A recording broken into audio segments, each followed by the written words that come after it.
प्रणाम मालिक। प्रणाम मालिक। सुधीरवा मिला था आज, तो गजब गजब पॉइंट सब बताया है, आपको बताते हैं। हाँ, तुम नहीं आते हो तो सोचता हूँ कि क्या बात हो गई। तुम आते हो तो बहुत सारी खबर तुम सुनाते हो, बड़ा अच्छा लगता है। मालिक, सुधीरवा मोदी जी से खुश नहीं है। उसका यही कहना है कि बाप रे बाप रे, जब भारत कमज़ोर था तब तो कोई झुकवे नहीं किया। भारत कभी नहीं झुका बाहरी शक्ति के सामने। अभी मोदी जी झुक गए। वो नाटो के लिए बता रहा था। तो अभी बताते हैं मालिक क्या बोला है। तो नाटो का सदस्य था पुर्तगाली, गोवा उसके कब्जे में था, और अमेरिका का राजनयिक आया, अमेरिका भी मेंबर है उसका। तो बोला भारत को कि आप पुर्तगालीज को नहीं हटाइए, पुर्तगाली का शासन रहने दीजिए।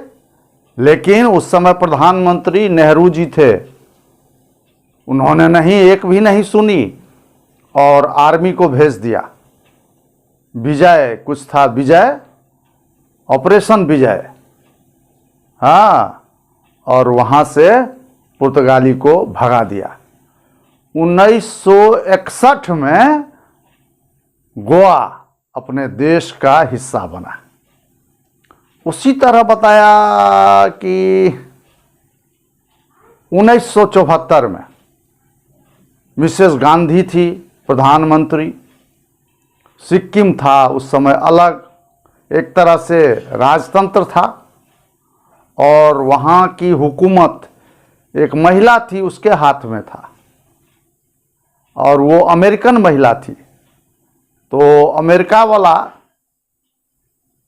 कह रहा था कि इसको रहने दीजिए, लेकिन मिसेस गांधी ने नहीं माना और उसको, सिक्किम को भारत का हिस्सा बना लिया, मिला लिया। जबकि भारत उतना उस समय बहुत मजबूत नहीं था।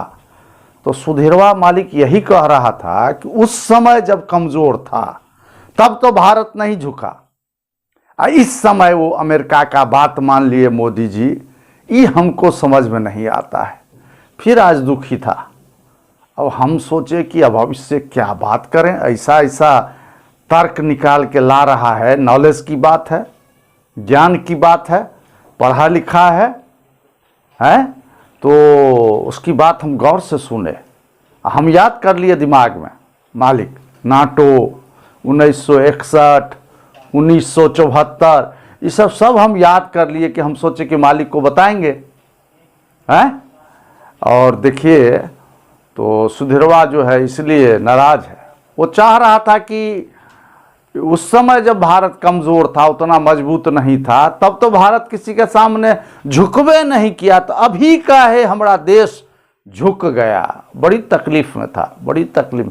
हम समझाए, हम कहे कि देखो मोदी जी को तुम ऐसे मत देखो, वो बहुत सोच समझ के कदम उठाने वाले प्रधानमंत्री हैं।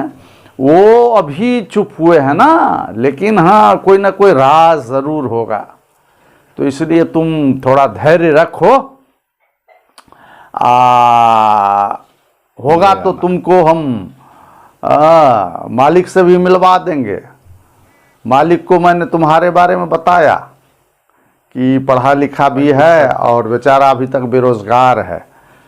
तो मालिक बहुत मदद करते हैं। मालिक तो डायरेक्ट मिनिस्टर सबसे बात करते हैं ना, उद्योगपति सबसे भी मालिक का दोस्ती है। अरे सरकारी नौकरी नहीं हुआ तो क्या हुआ, तुम ही कहते हो ना कि रिजर्वेशन की वजह से हमको, हमारा सीट आता है, नंबर भी ज़्यादा रहता है, हमको नौकरी नहीं मिलती है। तो हम मालिक से बात करेंगे, कर चुके हैं वैसे, तो तुम्हारा कुछ न कुछ जल्दी होगा। लेकिन तुम पढ़ाई जारी रखो, तुम बहुत अच्छा स्टूडेंट हो, हमको तुमसे बहुत उम्मीद है। तुम ज़रूर एक ना एक दिन अच्छा ज़रूर करेगा। कोई दिक्कत हो तो हमको भी बोलना, हम सब तरह से तुम्हारी मदद करेंगे, है ना। हाँ ठीक है। दुखरन्मा भी बोला मालिक, नहीं भाई जी हमको बोलता है, भाई जी इसका मदद करवा दीजिए हाकिम से, मालिक से। तो हम कहे कि हमारे दिमाग में है भाई, तुम हमको कहे सुधीर के लिए पैरवी कर रहे हो, सुधीर हमारा खास है आज से थोड़ी, इसीलिए हम इसको इतना इज्जत करते हैं। नहीं तो हम किसी को लगाते हैं रे, मालूम है ना तुमको।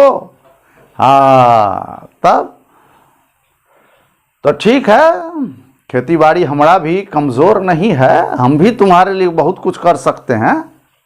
किसान है तो क्या हुआ, अरे लाल बहादुर शास्त्री ने किसान को कितना वैल्यू करते थे, है?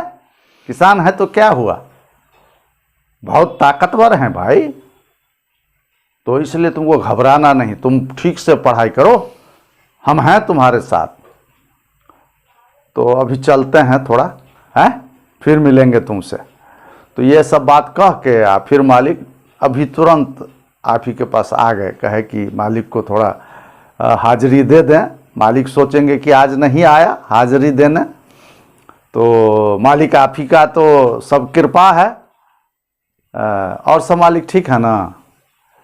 अच्छा मालिक, ठीक है मालिक, चलते हैं, प्रणाम।